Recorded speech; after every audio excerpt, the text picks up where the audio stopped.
The one thing that gets in the way of medium to great sellers is the application piece. It's the only thing that translates knowledge into skill.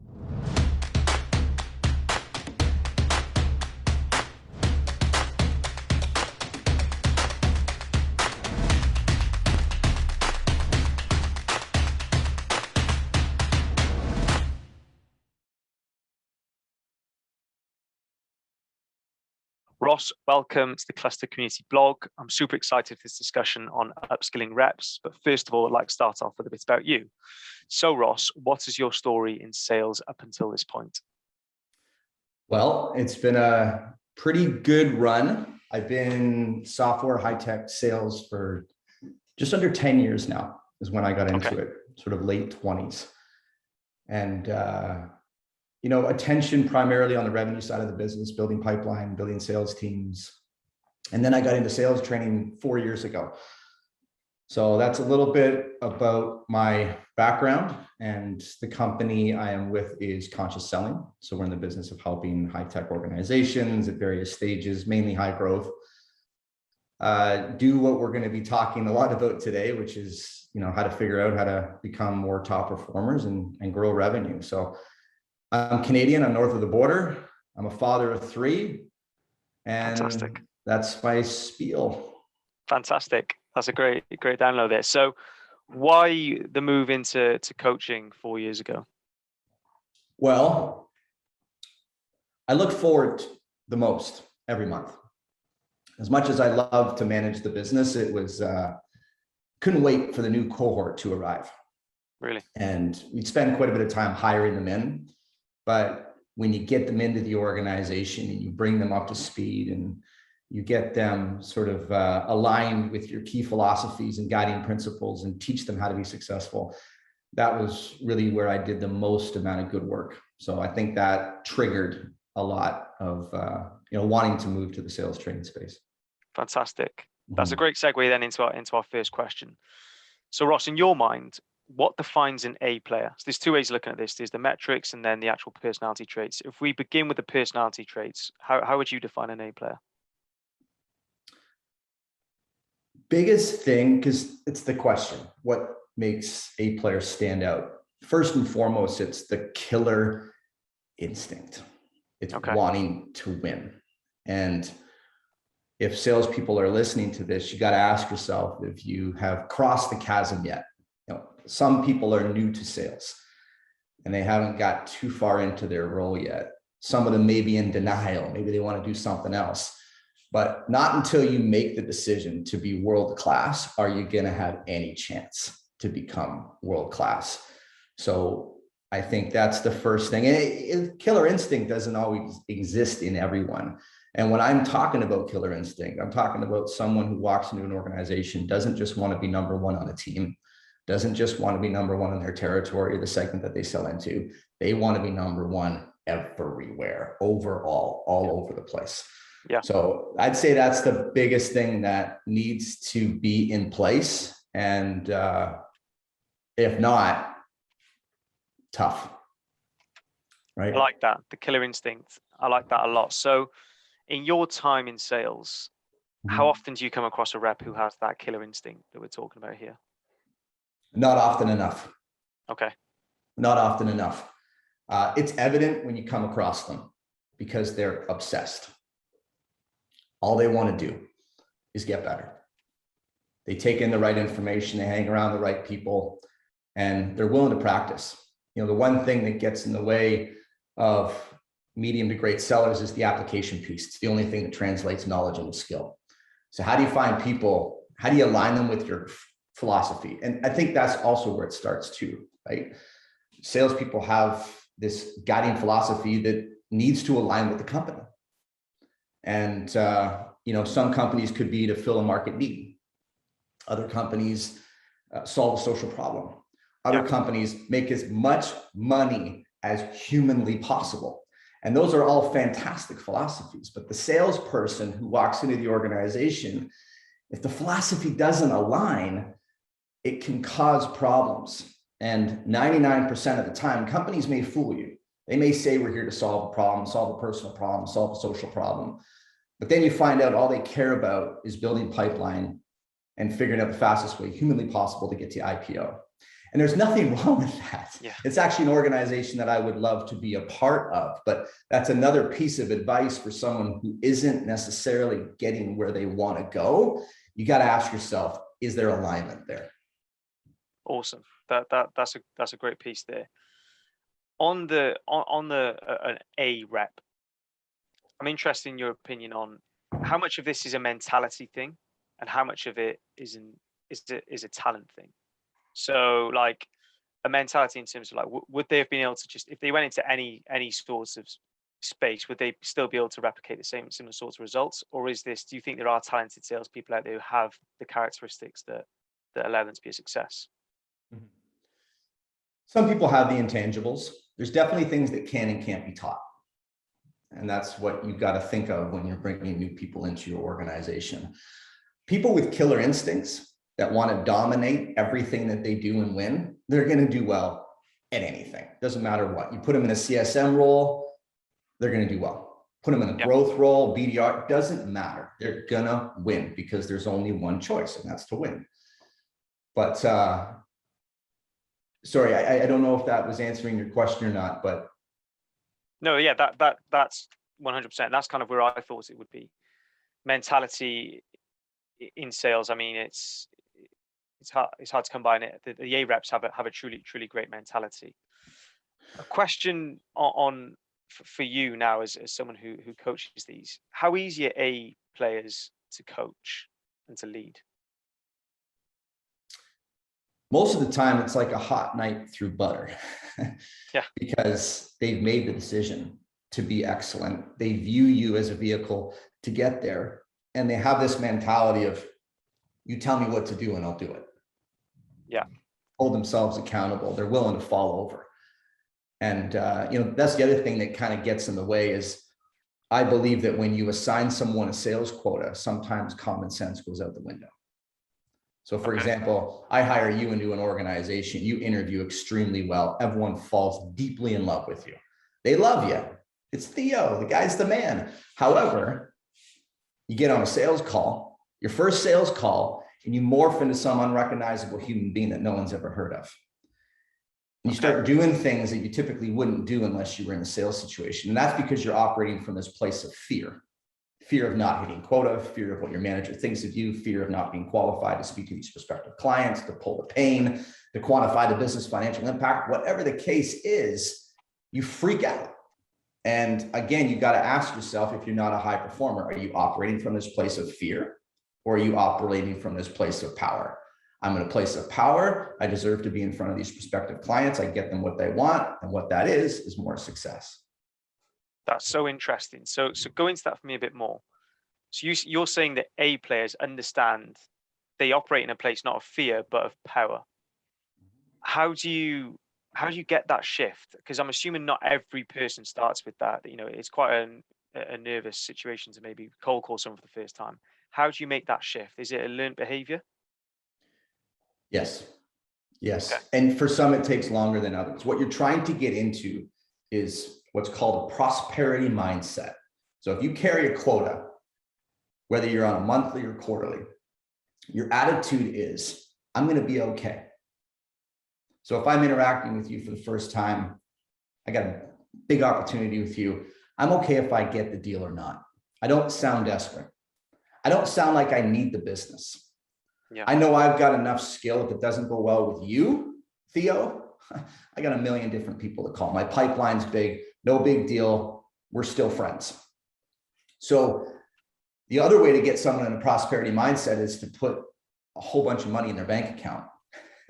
Yeah. Send them away on vacation. And the only reason they come back is because they're so passionate about working for you. And, everything aligns. But yeah, that's what it is. It's just, hey. And also understanding, so many salespeople think that they're just going to show up. Today's the day.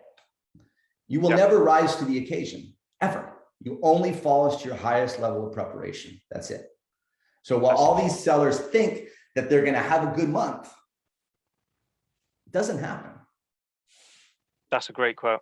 I love that, and I've heard something quite similar before from an author called James Clear. He goes on about that, Atomic Habits, Mhm. which is a great book.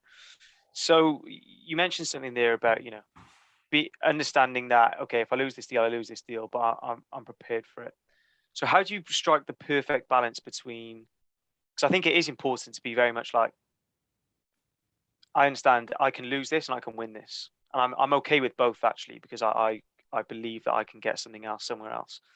Then how do you counteract that with someone who's super driven and who doesn't want to lose? Because in sales, loss is inevitable, right? Like sports. Mhm. So how do you get that perfect balance for a rep? And the reps that you've seen, how do they strike that? It's how they bounce back. I mean, I'm in the same boat. Nothing will piss me off more than losing a deal that I thought I should win. Yeah, I'll go 3-4 days.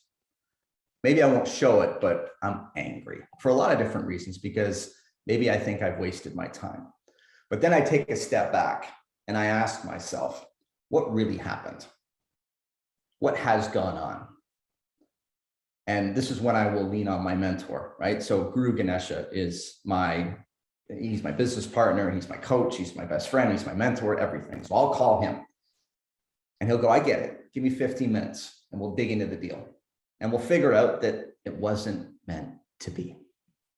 The intent needs to be, let's not do business together until both parties are completely convinced it's the right thing to do. And the other side is going to get a ridiculous return on the investment.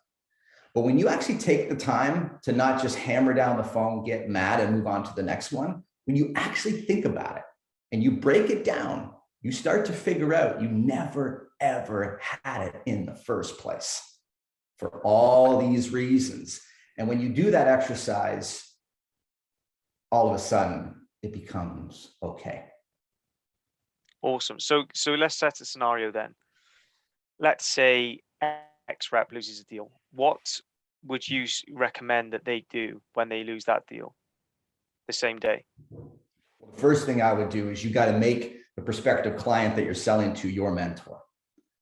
They've already given you 5, 10, 15 hours of their time. Yeah. Everyone's collaborated together and invested a boatload of money, effort. Call them up. Ask them for some guidance. You're not begging for the deal. There's no deal to have. But where did we go wrong? What could I have done different? If I move into the future, what are 1, 2 things I could have done to maybe avoid the problem that we ran into instead of month 5 in month 1? And that's the first thing I would do, right? I mean, most people scramble, they try to win something. I don't think that's the right move. You got to diagnose why it didn't happen. And if you've got an executive sponsor who trusts you, who wants you to do well because you've built a phenomenal relationship, they're going to tell you. Yeah, that's great. And I think it's probably something that not many reps do, but I think it's something that is great in our community of value hearing from. And I've throughout this conversation, I've noticed that, you've gone about certain failures and learning from failures. How important is failure in sales? Because it's inevitable, right? Yeah, it's there's a lot of people that say it. It sounds cliche, but it is. It's the way to learn. It's the way to grow. It's the way to man up. It's the way to be better. Yeah. You need it. I thrive when sometimes I lose, because if I can say I don't need it, I know I'm in a much more powerful position. And you've won in sales when you're willing to walk away. And nothing feels better than walking away from an opportunity. You're sitting there, you're going, nope, this isn't for me. This is not a win-win. This doesn't feel right. You walk away. That's posture. And that's integrity. And again, that is the killer instinct. I only want to work with the right clients. Now, if you're in a highly transactional environment, it's a little bit different. But the other thing I'll say about high performers is, if you're a sales manager, you got to stop hanging on to B players. Okay. It's the worst thing organizations can do. They spend all their time trying to get the B player up to A level. You see it, 99% of articles, move the middle. Of course, you got to move the middle, but if the middle isn't ready to go and they don't have the killer instinct, you got to move them out. And all organizations, the ones that I work with, the ones that are all out there that you interact with all the time, every single one of them is trying to grow revenue by growing headcount. And my advice always is, if you got a team of 10, don't bring anybody on until every single member on that team is meeting or exceeding the quota. Every single one. Because if you do that, the chances of the new hire coming in, hitting it out of the park, what do you think is going to happen? And it shows up all over the place. 2 weeks ago, I took my kids trick-or-treating. My kids never went trick-or-treating on their own. I would have to walk up to the house with my kids, with my wife. Now, new game. So my wife and I stood on the street drinking tall boys, just like every other parent. Yeah. And I was watching my kids. First off, they were on their own and they didn't really know what to do. They were walking up and down people's driveways. They weren't running. They were watching what they were doing. All of a sudden, we met up with a couple who had 2 older children, 2 girls. Yeah. My wife knew them, goes to church with them. They knew how to hustle. They knew how to go collect candy. All of a sudden, because they were hanging around rock stars, and the goal is now, let's fill this bag. No longer were they running up and down driveways. They were cutting lawns. They were jumping over gardens. They were rolling up their sleeves. They were winning, right? Yeah. So you see it everywhere. And most kids, some kids may fall back. They want to win for a little while, but they're not comfortable with it. And that's perfectly fine. And they go back with the kids who take their time. And, my bag's heavy. My kid dropped more candy than ever because he's just wanting more. So anyways, that's my message to sales managers and organizations that are trying to grow. Your thinking is wrong. You've got to make sure you've got an environment and you built a place for people to win. And when people win, if you enter the organization, you and I come in, there's no choice. You win or nothing. If that makes sense. I love that. That makes complete sense. I really like that, how you said that, you should always make sure that people are hitting quota and then look to grow. But how hard is it to achieve a sales team that are consistently hitting quota, everybody in that team? Like, is it something you come across regularly or not? Well, the great organizations do it. Yeah. They just do. The easy way is the hard way, and the hard way is the easy way. The easy way is just to bring on as many human beings as possible. Cross your fingers and hope. Even if you got great enablement, all that's working. But for most companies, it's tough. Even now, the turnover in these companies is crazy. Yes. People are staying in these AE BDR roles for less than a year. It's unheard of. Yeah. So that's just speaking from experience. Yeah. And that's also kind of common sense to me too, right? Yeah. Yeah. 100%. 100%. And we'll end on this one then, because I think this is a key point. How do you make a winning culture in a sales team? How do you set that standard? Yeah. I worked for a guy, I still work with him and for him. His name is Paul Snelson. He's an ex-SVP at Salesforce. Okay. And one of the first things he told me when I first met him years and years ago, he said, Ross, we have to build a sales destination. Yeah. Interesting. And he went into more detail. And this is very much adopting the Salesforce mentality. Yeah. Which is, we want to breed winners. We want people to be here, whether it's for a year or 5 years, and leave saying, wow, that organization knows how to take care of its people. I'm a better person. I'm a better seller. So I think, again, it starts with, people do things for their own personal reasons. A lot of reps are driven towards quotas, hitting numbers and activities. But if the philosophy is, let's just turn you into a better person, if we can help you get better, you're going to help our customers succeed, problem solved.